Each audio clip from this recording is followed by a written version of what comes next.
কাবা ঘরের গেলাফ ধরে কানলেও আপনি আমাকে যে মিথ্যা অপবাদটা দিয়েছেন এটা মাফ হবে না যতক্ষণ না আমি মাফ করছি। কথা কি বুঝতে পারছেন? মনে করেন আপনি আমাকে মিথ্যা একটা অপবাদ দিয়েছেন এবং ধুয়ে রেখে দিয়েছেন একদম মিথ্যা অপবাদ দিয়ে। যতক্ষণ আমি আপনাকে মাফ না করছি, কাবা ঘরে গিয়ে গেলাফ ধরে কান্নাকাটি করলো এই পাপ মাফ হবে না ইনশাআল্লাহ। এই অবস্থায় মৌত হলে কি হবে? পরকালে দেখবেন আমি দাঁড়িয়ে আছি আপনার জন্য, আপনার হিসেব হচ্ছে, হিসেব শেষ।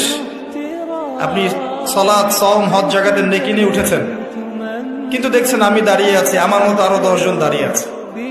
ওই 10 জনকে আপনি গালি দিয়েছিলেন, অপবাদ দিয়েছিলেন, তাদের গীবত করেছিলেন, তাদের সম্পদ বা সম্মানের হানি করেছিলেন। এখন কিয়ামতের মাঠে আপনার নেকি দিয়ে এই ঋণ শোধ করতে হবে, অন্য কোনো অপশন নেই। আর যদি নেকি শেষ হয়ে যায় তখন কি হবে?